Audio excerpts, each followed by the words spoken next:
Welcome back. You are live with Expresso. Thank you so much for tuning in. As we continue to talk health matters, and health really does matter on Medical Tuesday. So October, as we've said, is Breast Cancer Awareness Month, an annual campaign to increase awareness of the disease. Breast cancer is the leading cancer affecting women in South Africa. And though breast cancer is most commonly thought of as a disease that affects women, breast cancer does occur in men. Male breast cancer is rare, but it is not impossible to contract. And here to tell us a little bit more about this particular kind of breast cancer in males, so please welcome specialist surgeon Sizwe Makhoba and head of clinical anatomy at Stellenbosch University, Dr. Karin Baatjes. Welcome, guys. Thank you so much for joining us. This is, I was quite surprised, I'm sure like many people, to find out that there is breast cancer in males. How does it differ from breast cancer in women, and how common is it? I don't know who wants to weigh in there. I'll probably take that one. It's very rare, as we've said. It's less than 1% of all breast cancers, and less than 1% of cancers in general.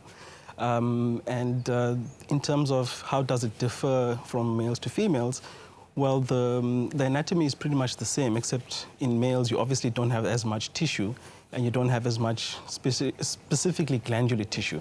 So, but the overall pathology is pretty much similar.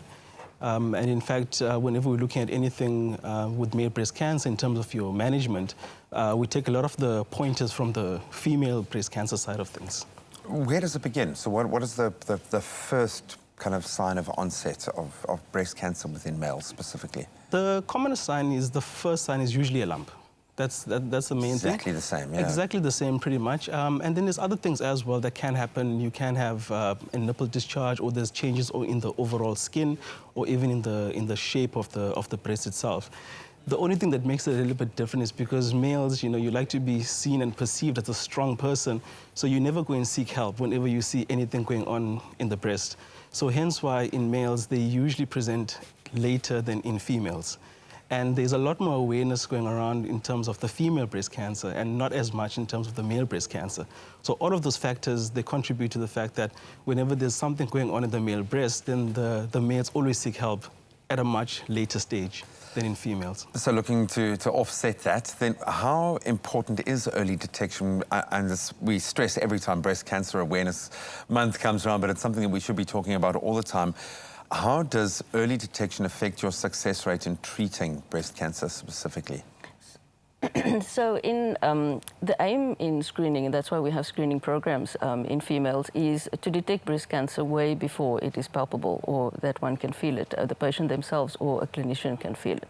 So the idea behind screening is for it to be screen detected, screen diagnosed, and then treated at a very early stage. Remember, the outcome is very much based on the stage at diagnosis and with complete treatment. So where do men sit in this?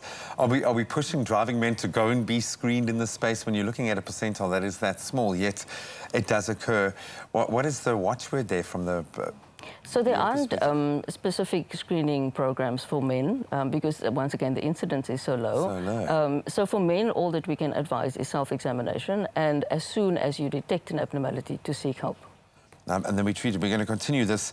We're going to look at some of the kind of risk factors that lead into causing cancer as well, but also maybe family history and those precursors, the predetermining factors that might play a role as well.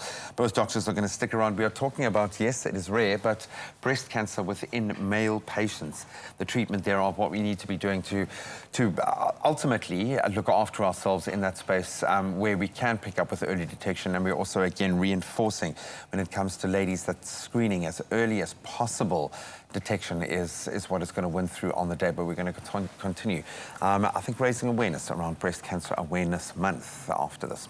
It's my feel-good breakfast show.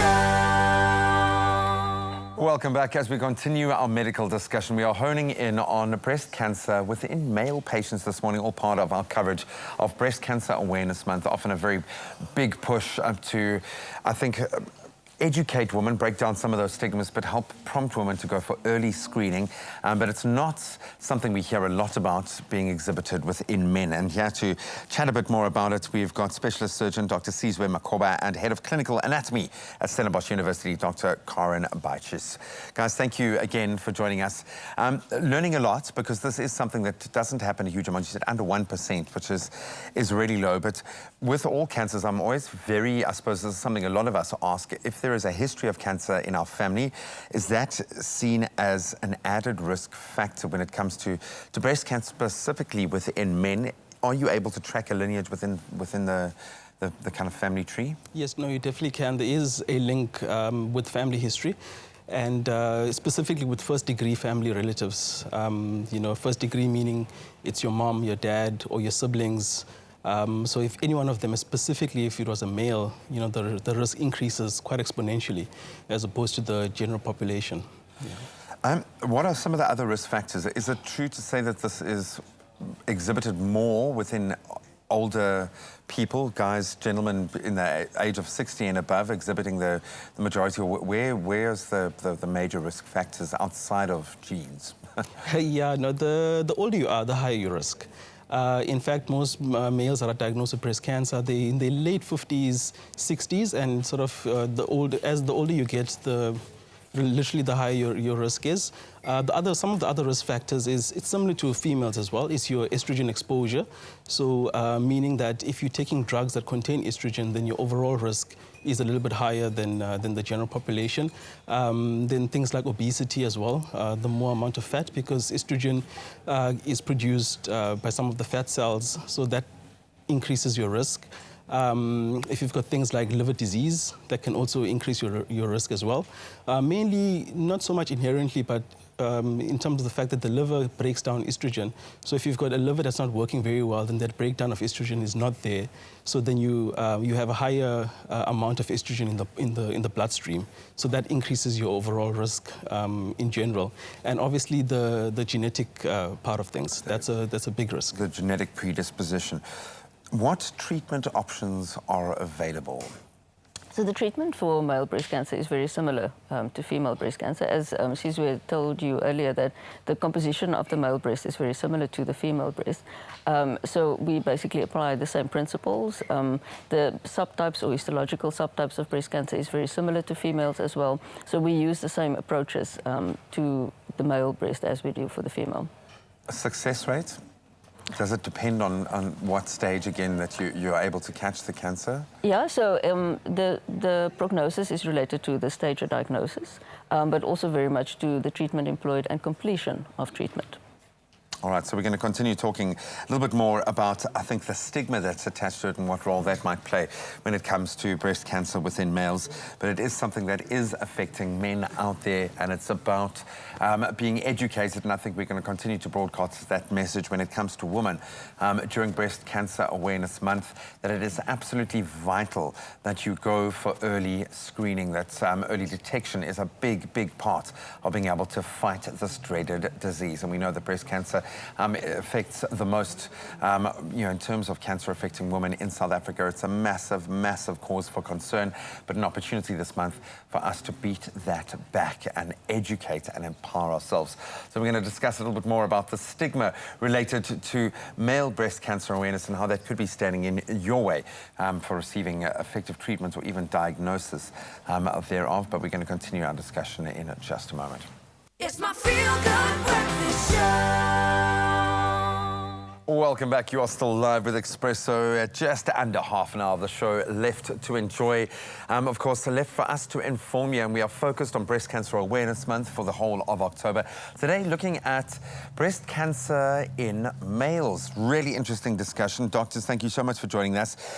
Before we went to the break and a beautiful musical performance, we were talking about the treatment options that are available, and maybe, Karin, you can weigh in and expand on that a little bit and get specific with the kinds of treatments. You said the same as women, but what are some of those treatments and what are some of the side effects? Okay, so the treatment, there are various treatment modalities available in breast cancer, of which not the first, but one of it is surgery, which Sizwe and I do. Chemotherapy, radiotherapy, what we call endocrine treatment, which is for estrogen-sensitive tumors, and also biological therapy. So not all patients require all of these modalities. For example, if we have to speak a little bit in detail, for example, patients with locally advanced breast cancer, which often men do present with, they would get chemotherapy up front to try and decrease the size of the tumor to facilitate surgery treatment for them.